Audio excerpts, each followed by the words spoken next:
E eu te conheço justamente quando você era editor-chefe da Playboy. Mas eu lembro que eu escrevi 2 artigos lá para vocês, um sobre blogs e outro sobre colaborativismo e a Wikipedia. Primeiro, como é que você foi parar na Playboy? O que era tocar um negócio como a Playboy, que é uma marca fortíssima, e depois como é sair da Playboy para ir pro Google? Como é que eu entrei na Playboy? Eu estava trabalhando na Abril já há muito tempo, e eu trabalhava no planejamento estratégico, fui da Idealize, montei negócio de digital em 99, né, antes da primeira bolha. E aí voltei, estava no corporativo da Abril, comecei a me interessar por essa parte do editorial, de escrever. Comecei a fazer freela para um monte de... Escrevia para a Cláudia, escrevia para Super Interessante, escrevia para a própria Playboy, várias revistas, escrevia sobre economia, escrevia sobre relacionamentos, escrevia, enfim.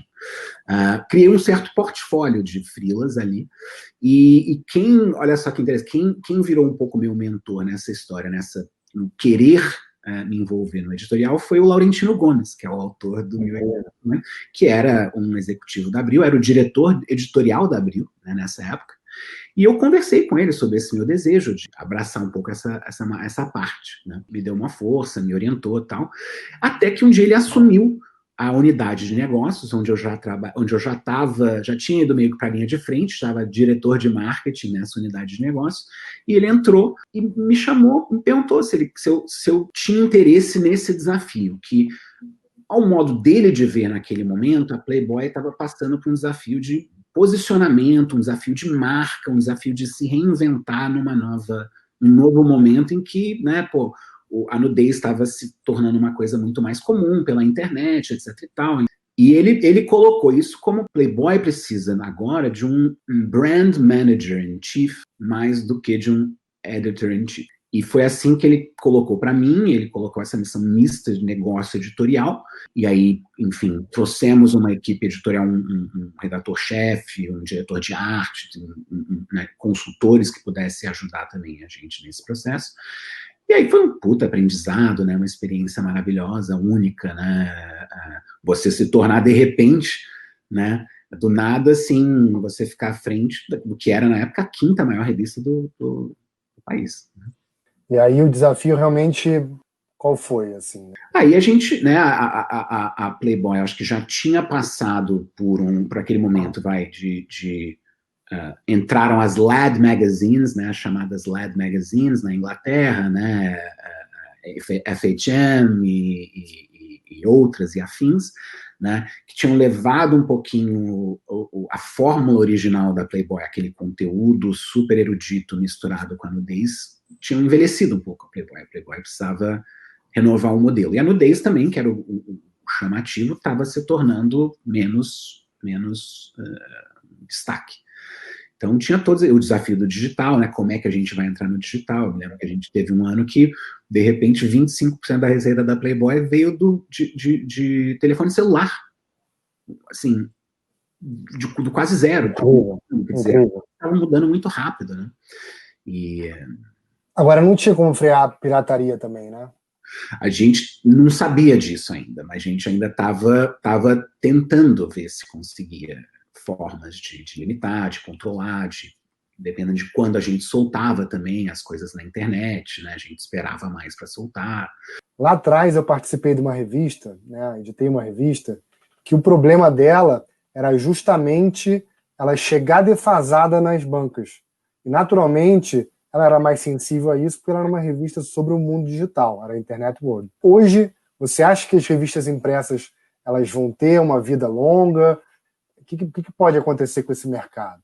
Eu acho que elas têm que encontrar uma proposta de valor diferente, né? Acho que a proposta de valor, né, de muitas vezes, quer dizer, eu vou ser um resumo atrasado, mas mais bem apurado do que aconteceu. Você tem revista que a fórmula é trazer um conjunto de informações correntes ou menos dentro de uma determinada categoria. Então, eu acho, por exemplo, a função da revista de trazer novidade, de trazer uma coisa que você não procurou, né, sobre um assunto que te interessa, não sei se essa é uma função que está sendo bem suprida pelos outros meios que estão substituindo a revista, né? Porque a gente vê muito mais tão reativamente as coisas nas mídias sociais e etc e tal, que eu não sei se te dizer se esse trabalho de curadoria foi substituído ou se a gente simplesmente não está mais usando isso, né? Porque, né? Agora, eu sei dizer que minhas 3 filhas adolescentes, nenhuma consome nenhuma revista né? Agora, tem 2 vitrolas aqui em casa e muito disco de vinil. Então... Né? Alguma coisa está acontecendo.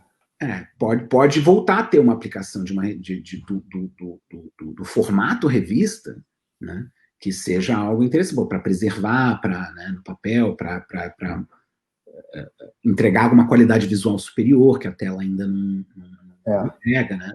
É curioso, né? Porque quando você fala dessa questão da vitrola, a vitrola ela chega meio que no momento onde existiu justamente o pêndulo foi todo para um lado, né?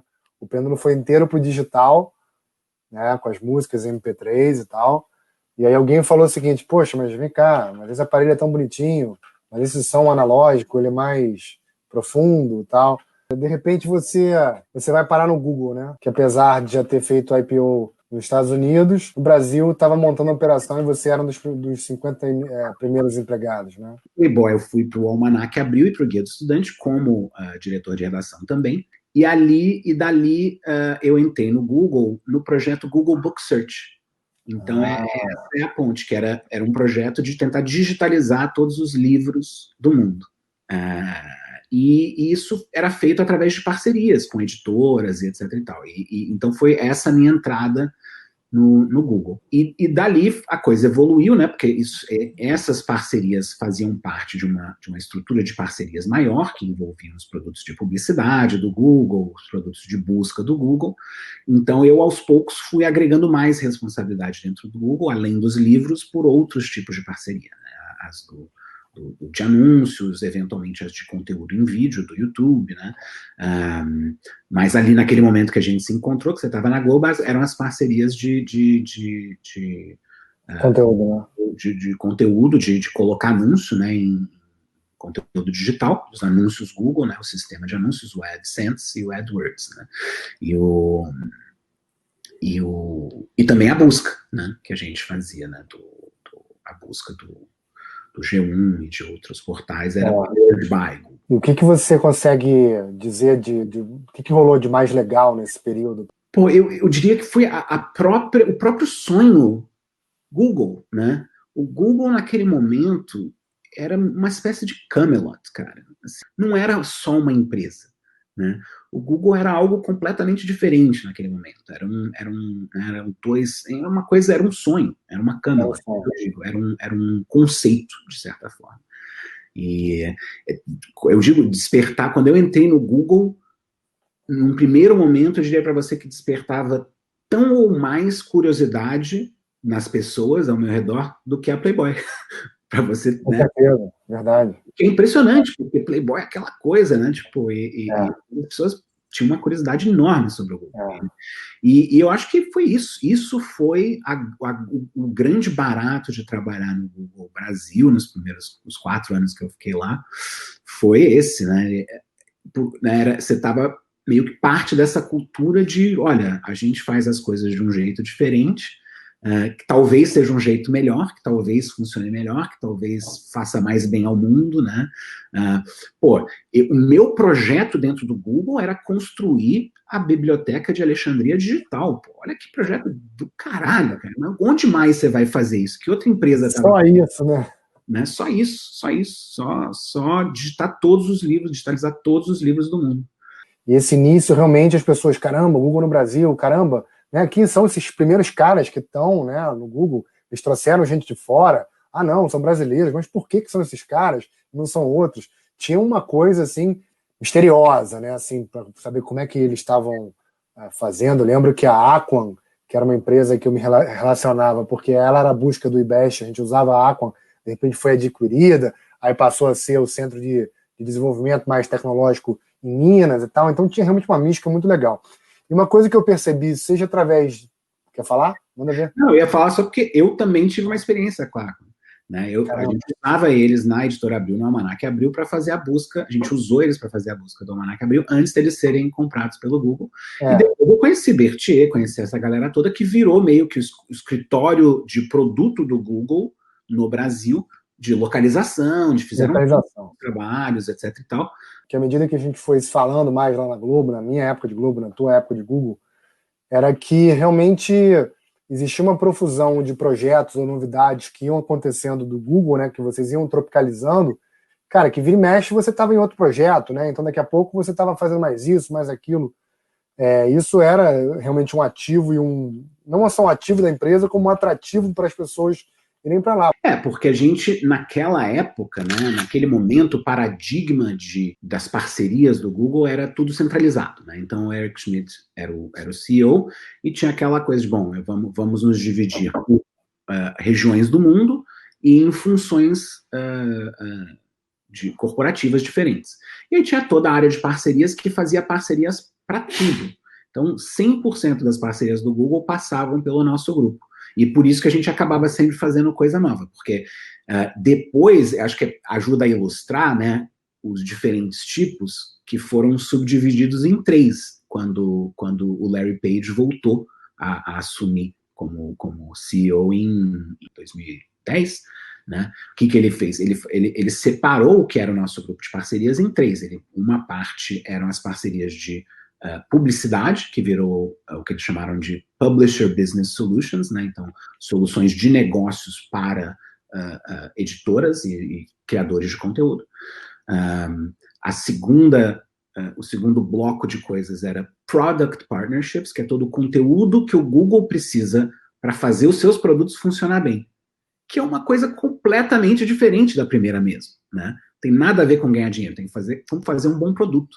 Né? Então é trazer conteúdo tipo, quando começou mapas, a gente precisava comprar mapa, cartografia, imagem de satélite, lista telefônica, enfim, precisava licenciar toda essa informação que o produto precisava para funcionar bem.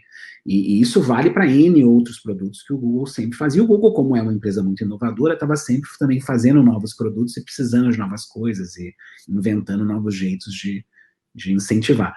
E o YouTube, que virou a terceira área, que também é um negócio completamente diferente. Né? Existe uma dicotomia aí, né, de você ter uma empresa grande, que naquele momento ali, ela era já parte importante já do que é, mas com essa coisa de ter que se virar para montar um produto brasileiro, né? Muitas empresas de tecnologia, startups, especialmente quando entram nessa fase de crescimento acelerado, elas se tornam muito rapidamente mais relevantes para o mundo, para os mercados, para as economias, do que elas próprias têm a capacidade de gerir e responder, né? Então, eu acho que é isso que aconteceu com o Google, foi que havia muito mais interesse em discutir diferentes aspectos e impactos do negócio Google com o Google, do que o Google era capaz de atender. Inclusive os próprios clientes, né? Tipo, muita gente que queria gastar mais dinheiro com o Google, né? Mas só não tinha com quem falar no Google para conseguir gastar mais dinheiro com o Google, porque o Google foi estruturado para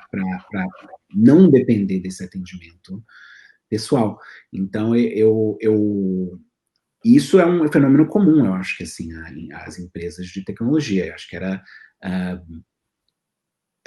e se manifestava dessas formas engraçadas, né? Então, às vezes as pessoas muito júniores lidando com questões muito